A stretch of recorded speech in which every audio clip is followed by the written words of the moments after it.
Kung iinom ka na rin lang naman, paminsan-minsan, red wine na ang inumin mo. Alam niyo po ba, ang red wine is widely recommended para maging aphrodisiac. Huwag mo lang dadamihan yung pag-inom kasi malalasing ka naman. Maitim ba skin? Underarm at singit mo? K-Skin ang bahala sa'yo. Premium ang ingredients, paraben-free and sulfate-free, and FDA-approved, kaya safe for everyone. With K-Skin, ibalik ang alindog mo. Huwag nang magpahuli. Hi guys! Welcome back to our channel. Kumusta po kayong lahat? Sana ay nasa mabuti po kayo. At sa mga hindi pa po nakakakilala sa akin, my name is Geraldine. At kung bago lang po kayo sa channel na to, pwede po bang makingin ng isang favor to please consider to subscribe dito po sa ating channel. And also, huwag niyo na rin po sana kalimutan i-like and i-follow ang ating Facebook page officially and also ang ating TikTok account, Geraldine.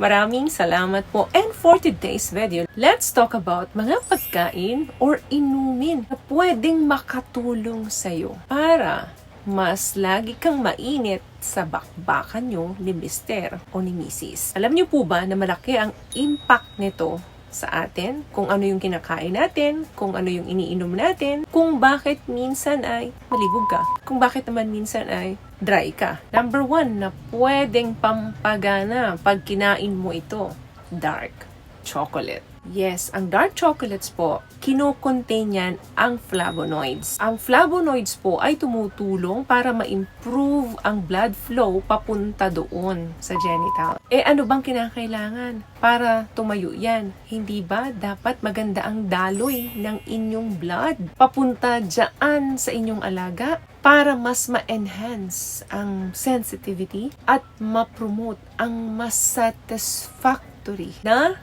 sexual response. Another food na pwedeng makatulong sa inyo para mas ganahan, oysters. Ito po ay kilala na mayroong greatest aphrodisiac o pampagana dahil ito po ay mayaman sa zinc at ang zinc po ay kinakailangan ng katawan natin para ma-raise ang S-drive, especially sa mga kababaihan. Hindi lamang po pang lalaki ito. Pero syempre, kung may mga underlying condition kayo, like bawal ang mga maaalat, kinakailangan pa rin kumonsulta sa inyong mga doktor. Medyo maalat po kasi ang oysters. So, kung paminsan-minsan lang naman, I think po pwede naman. May natural po kasi ito ng high levels of zinc na kailangan ng katawan natin. Very useful kasi yan para ma-increase yung libido ng isang individual. Kung wala ka naman allergy dito, pwede mong subukan. Another food, spinach. Yes, ang spinach po ay isang klase ng halaman ito. Ito ay dahon na kulay green. Ito po ay packed with nutrients that can improve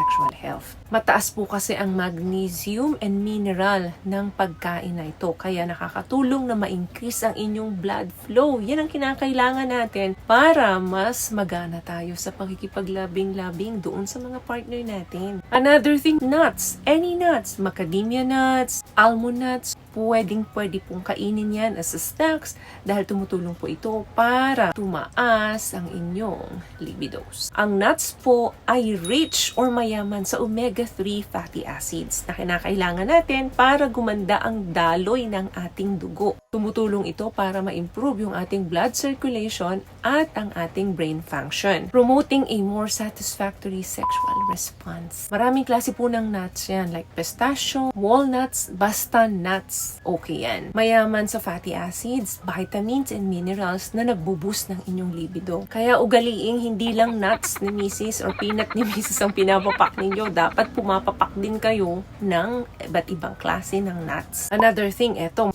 marami ang may favorite dito. Avocado. Yes, ang avocado po ay superfood. Mayaman ito sa folic acid and vitamin B6 na tumutulong para ma-enhance yung energy at yung production ng hormone. Especially sa ating mga kababaihan. Hindi lamang sa mga lalaki ito, Mayaman din po ito sa healthy fats and vitamin E na tumutulong para ma-promote ang healthy cardiovascular and hormonal health na essential sa sexual performance. So, nagbibigay na ito ng magandang energy, maganda pa ito sa cardiovascular, na essential po or kinakailangan para magkaroon tayo ng magandang performance. What I love about this product, itong No More Dark Secret ng K-Skin, bukod sa may advanced whitening na siya, na kung saan pwede niyang matulungan na pumuti yung mga singit-singit mo, moisturizing, meron siyang anti-irritation, antibacterial, maintain healthy pH level. Hindi lang pambabae, meron din po tayong pang-lalaki. Another thing,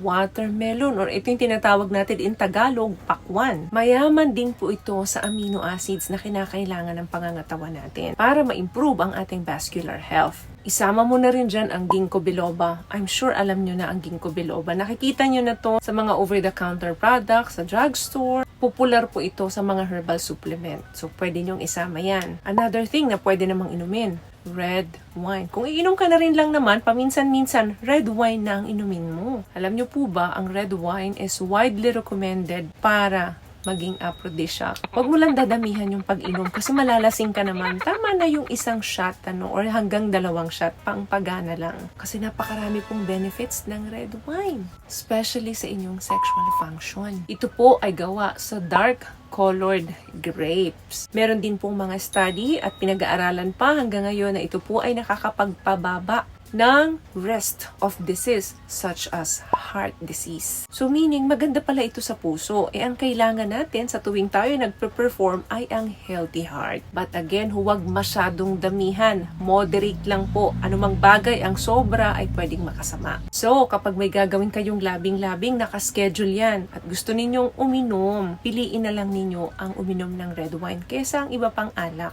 Dahil mas matutulungan kayo neto na maging in the mood sa bakbakan. Last one, pwede rin ninyong isama ang garlic. So sa bawat kakainin natin o lulutuin sa bahay, damihan nyo pala yung garlic kasi maganda po pala ito para ma-increase ang ating libidos. Dahil ang garlic po ay tumutulong para ma-enhance ang ating blood flow. Dahil ang garlic po ay may substance na tinatawag na allicin. Ang allicin po is an active compound na tumutulong para ma-stimulate ang ating blood circulation para mas maging stronger ang inyong erection at ma-increase ang inyong libido. Garlic also ay isang pagkain para ma-enhance inyong stamina at mas gumanda pa ang performance mo sa bakbakan. So ano pang hinahantay mo? Damihan mo ang paglalagay ng bawang sa tuwing ikaw ay magluluto ng pagkain dyan sa bahay nyo. Or kung gusto mo naman, papakin mo na lang. Pero medyo hindi magandang amoy nito sa ating hininga. Kaya pagkatapos mong kumain ng maraming garlic, siguraduhin mag-gargle ka or mag-toothbrush ka ng mabuti para naman fresh pa rin ang iyong hininga at hindi ma-turn off si Mrs. o si Mr. sa'yo. So, may nakuha ka bang tips sa mga napag-usapan natin ngayon? At kung nagustuhan mo ang ating video, please give it a thumbs up, comment down below, and also share this video na rin po sa mga kaibigan na sa tingin nyo matutulungan ng video natin. Once again, palagi po kayong mag-iingat at palagi po kayong manalangin. Thank you guys for watching and see you in our next one. Always love yourself and be a blessing. Bye!